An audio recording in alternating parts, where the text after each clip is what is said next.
All right. Hey everyone, it's your girl Amanda, the Buzzed Coach, and today I decided to start the live stream just a little early because I really wanted to talk about my Fit to Fab story, aka how I fell in love with my butt.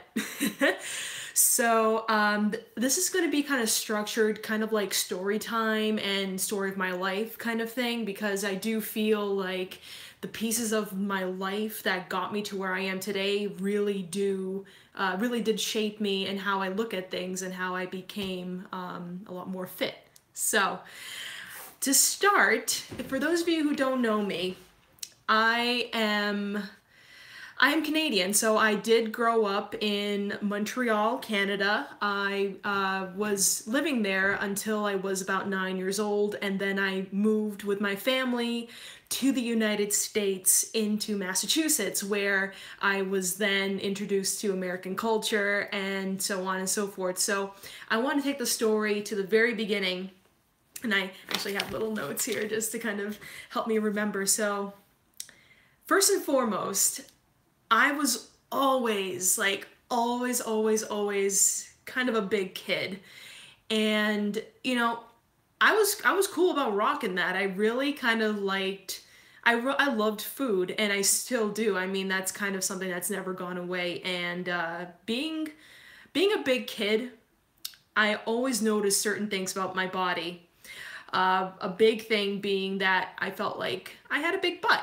I did. I had these really thick thighs. Like, you can kind of see it now, but like, look at these puppies.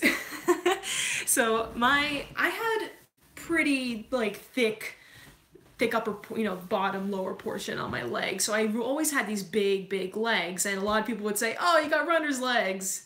Cool, because let's go with that. I had that. So growing up, I grew up in an Italian family, so being around the table was a thing. That was something you always do. If you're not familiar with the Italian culture, food is a way for people and families to get together and to celebrate one another. And so not only is food looked at as nourishment, it's also looked at as a social way to just catch up with everybody and bring people together.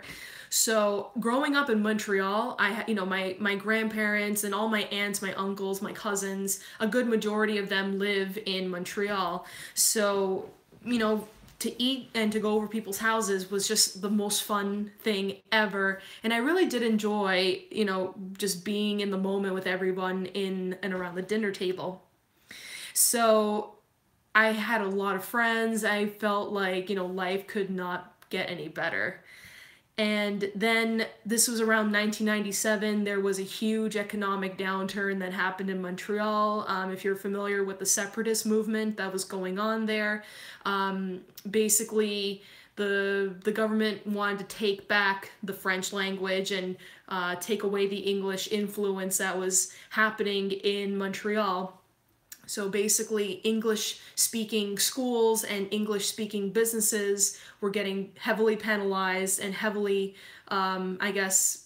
encouraged to include French, the French language, and all this kind of stuff. So there started to be a lot of I don't want to say, I guess, like racism happening because people who were English, like myself and my family, were not allowed to interact with the French kids. So if I went to school, I was not allowed to talk to any French people there. Otherwise, we'd get in trouble.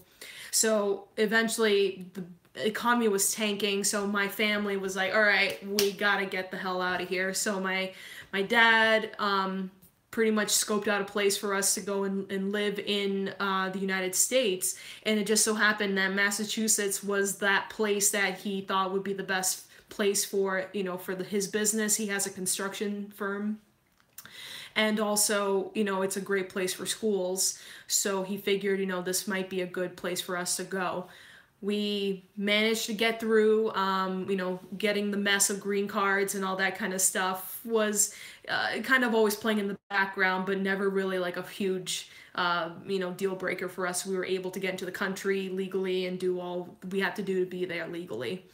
So my move there was pretty interesting. So I was kind of excited to move. I was like, yeah, I'm gonna make new friends. This is gonna be great. Americans are kind of cool. Whatever, let's go.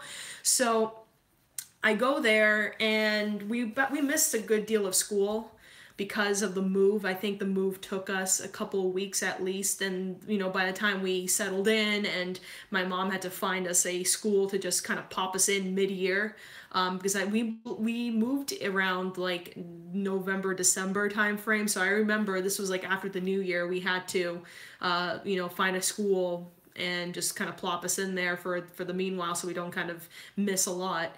So my brother and I were enrolled in a public school that was nearby, and that's kind of where things started going a little south for me anyways. So I never had really bad experiences when I came to school. For the most part, I had a lot of good friends back at the old school in Montreal. And coming here to my first American public school, this school apparently wasn't the most reputable school. And going there, I believe my first week that I was there, I remember being bullied, teased about my accent because I had a French-Canadian accent. And I was told multiple times to go back home to your country. You don't belong here. We don't like you. So all of that combined with the culture shock and just kind of being in a different place where, your cousins and your friends and your grandparents were no longer there with you, close to you. I felt isolated, and I felt that, I got the first twinge of maybe I'm not, like I felt like my self-esteem was taking a hit. So I started eating lunch by myself. I started to get defensive around people, and I started to see myself as like, I don't know how well to describe it in as much as I started to see myself as like, I don't belong here, and maybe they're right. Maybe I'm not worth it. And, I must have done something to deserve all this happening to me. So those emotions started to play. And my mom and my dad were very good about kind of helping me calm down about the whole thing. But, I started kind of retreating and eating food to kind of placate myself. And food was that for me. I also noticed that, there was a lot of scuffle that was happening within the house. Domestically as well, because it was a big move. There's a lot of changes happening, and it was just kind of hard. It was a hard time of transition for us. So, it wasn't happy times like we were used to as kids. So, all these changes were just not very happy feelings. So I ate some more. Eating was my escape because it felt for me like I was back in Montreal, sitting at the dinner table with all of my relatives, just eating and having, laughing, playing cards, doing whatever. So we only did about half a year in that public school. My mom took us out because she kind of knew that this was not a good place for us kids to be, especially when we're being bullied like this. So she enrolled us in a private school. We took the test, passed it, whatever we had to do to get in. And that's kind of when it started to roll a little more. I wasn't openly bullied in private school. So I was in third grade at this point, and I remember the teasing kept sort of happening, but not as much. There's this one girl, I'm going to call her Darla because I don't want to give out any names, but I remember she would always kind of make fun of me for not knowing how to spell certain words. Coming from Montreal, we learned the English way of spelling something, aka we put the letter U in words, and when she found out that I was spelling stuff like that, she thought it was like the funniest thing to kind of tease me about. And I obviously never thought it was that funny, and I didn't like being made fun of, but she always kind of took the time, Darla always took the time to make sure that I knew that I didn't know how to spell something correctly. So that kind of was weird, but that didn't bother me as much as she was kind of like the ringleader in telling and making the other people in my class kind of notice all the stupid, silly things that I would do. And I remember when I was sitting at lunch one day, I remember this like almost like it was yesterday, but I was sitting here and in this long row table. And it was probably like 2 other people at this table, so I was technically kind of eating by myself. And then there was another table parallel to mine that was like right here. And there was a group of girls, you know, with their backs turned on this side and then with the, you know, facing on this side. So kind of like a typical row lunch type of thing.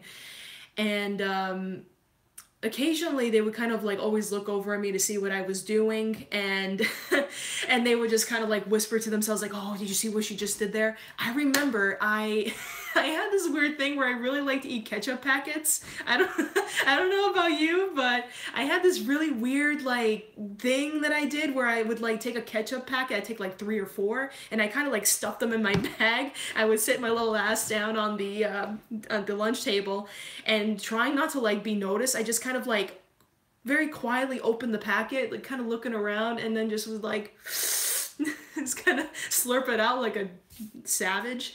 And I remember as I was doing that on my second packet, so I was slurping my ketchup like, this is so good.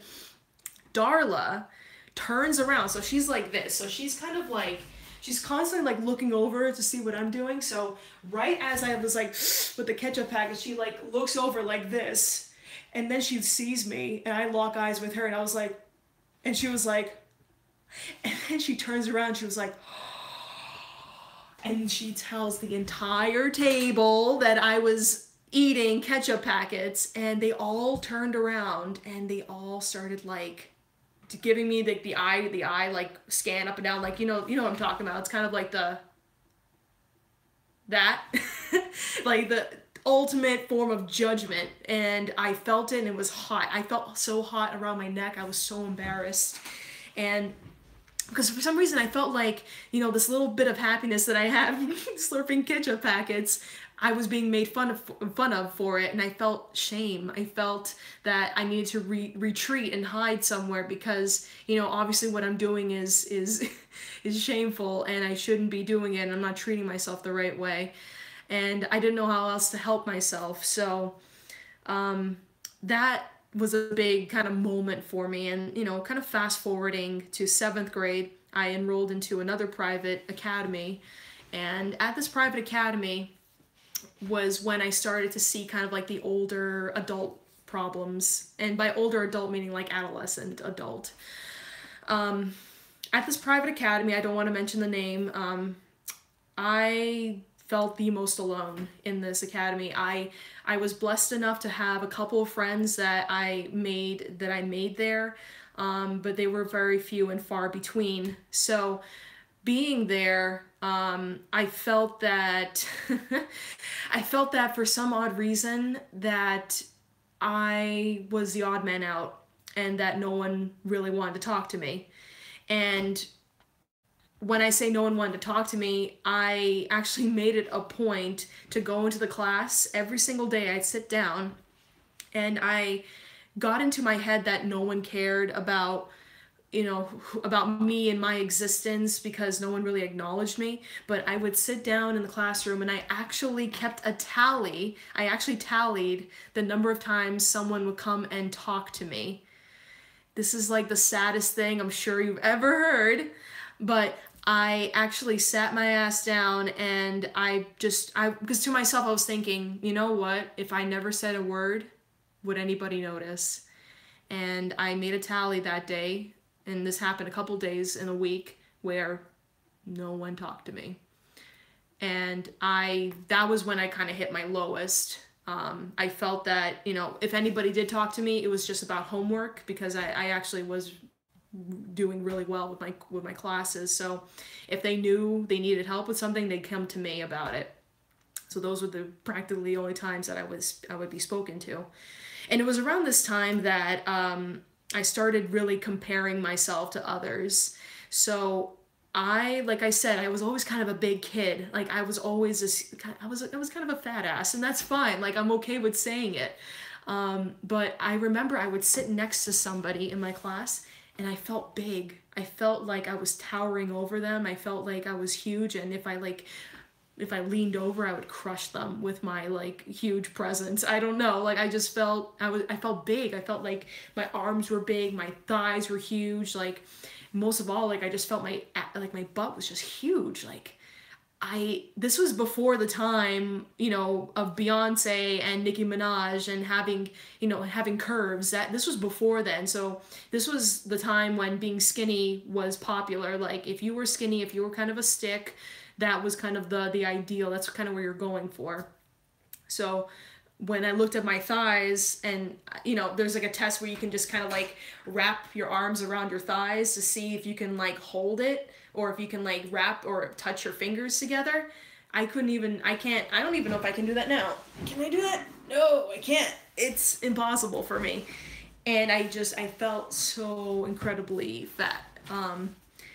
So when I kind of came to that conclusion that I'm huge, I then came to the conclusion, well, there's one way to fix this, and this is by dieting. And so now we enter into the wonderful world of dieting and what is involved with all of that. And I learned the hard way what not to do. So I remember I tried so many different things. I tried like a soup diet where, you know, for 5 days straight, I would eat a soup, and then like one of the days you would eat a soup, and then you would eat like 6 ounces of a sirloin steak. Like it was just really weird. I don't know how I got this diet idea, but I did that, which I mean it worked because obviously I let go of a food group. I lost weight, and then as you can guess, I went to Auntie Anne's Pretzels the next day to celebrate, and I gained all that weight back. So no, nothing to it. So it was also around this time that I started like reading books about, you know, how do you lose weight? How do I get rid of my belly fat? How do I get rid of like my butt fat? Like how can I do this? And one of the books that I remember reading was called Fit for Life, which actually is a pretty interesting like dieting mentality, and it has to do with just like obviously eating a lot of fruits and vegetables, and staying away from dairy type of thing. I'm trying to remember what else was kind of involved with all that, but I do remember there was the first day of introducing to this diet, they do recommend like, oh, well, you should just eat fruit for 1 day. Apparently that was like their thing to introduce into the diet, whatever. So I was like, okay, I'm gonna eat some fruit. And that's what I did. I remember I was staying over my grandparents' house in Montreal. I was visiting, and I remember I like that morning was like, I'm only gonna eat fruit. And I told my grandmother, and she was like, okay, whatever. So I was eating fruit, and I was doing okay until lunchtime, and my grandmother was obviously making pasta, and I was like looking and smelling everything. And you know how Italians are with their pasta. It's like amazing. No one makes it like your grandmother's, right? So I'm eating my fruit, and my grandmother's like pleading with me. It's like, Amanda, just stop it. Like, you're fine. Eat the damn pasta. Put away the fruit. You can have that another time, but I made pasta. You need to eat that. And I refused. Like, I refused. Like an idiot, I refused. Because in my head, I thought to myself, if I can do this diet, people are going to like me because I'll be skinnier and I won't feel so bad about myself. And I realized the more and more I did this that I was focusing on the approval of other people around me to validate who I was. And that took me such a long time to realize, and it was so dangerous. It was very dangerous to my health. You know, it was like I didn't quite click with all this until I went to college. Now, college was like kind of just sweeping the stake for me. Like, I had so many bad experiences growing up. When I got to college, it was like I could start over again. I could make a new name for myself. I could be the most popular kid. I could be anything. I could be a theater major. I could be like the most chatty person. I can be big man on campus. I could be anything.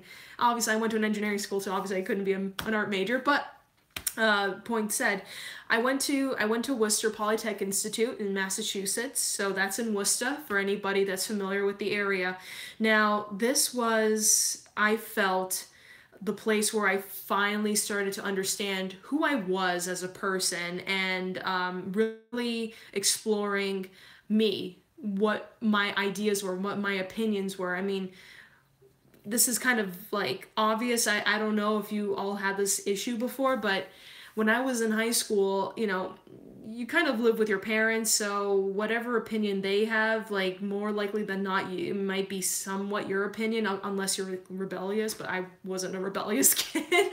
You know, very little rebellion. But going to college, I was able to just think for myself, come up with my own opinions on things, and I was also able to make friends at my pace, you know, kind of from scratch, without feeling I had to try very, very hard. And going to that school, you're with a bunch of engineers. I don't know if you know anything about a bunch of engineers being all together in one place. The best way I can describe it is like the Big Bang Theory, but not as sitcom-y, if that makes sense. I mean, there's every kind of scope of person there. You know, there's someone that's very quirky, and then there's someone who's very like uptight. You know, you'll find all those groups in different areas. But with these people that I met at the school, I felt like I finally was able to to meet more people that I had a similar idea of thinking with. I met a lot of people who were just quirky and fun, and just, I don't know, I just felt like I didn't have these kind of people at my old school, and I just felt like, oh my God, I felt like I had life in me finally, you know, like, oh my goodness, I don't have to try very hard. I can just talk to you, and I feel like it's poof, it's magical, it just happens, and I have friends. This was the weird thing, all right? Having friends for me was such a novel idea. Growing up in high school, maybe like one, and I felt like I had to really try, because in some way I always felt that like they didn't like me, and I just in my head I felt like they were just feeling sorry for me and just wanted to hang out with me because they felt sorry for me. When I was in college, and I don't think that was the case in reality, but in my perceived reality, I thought that. When I was in college, I didn't feel that at all. I felt like this was natural, this is organic. People, you know, really just wanted to hang out with me. And I thought that was so cool. I thought that was like really awesome. And with me doing that, I started dating, which was cool too, because I started to understand relationships and how all that works, and compromise and all that stuff, whatever. And by me doing that, the whole like trying to impress somebody else and like my ultimate focus of wanting to have a friend, it just kind of went away and it dissolved. And all of a sudden I didn't feel the need to like diet like I was so used to. I didn't feel the need to do any fad stuff anymore. I just felt like I can just be me and I'm fine. So that was cool for a while. So my schedule, the way I would kind of do things, I didn't eat a very big amount of food. I felt like, I didn't keep tabs on what I was eating. I just ate like a salad, and then I go to class, and then, for lunch I eat a salad, and then whatever, I'd eat a salad, and that was it. I mean, it was fine. I lost 15 pounds. I lost weight. You get the freshman 15, but I got it in reverse, so that was cool. What was the problem, though, was that in my sophomore year of just doing this continuously, I looked in the mirror and I noticed that I was balding. So I don't know if you can notice, but I have alopecia, which is all on the crown of my forehead. Now, the problem with alopecia is that it's hereditary. However, it can get triggered at an early age due to diet and nutrition. So my poor habits of, the way I was eating, like, how college is, right? Like, you could be eating everything at all ungodly times in the day and night.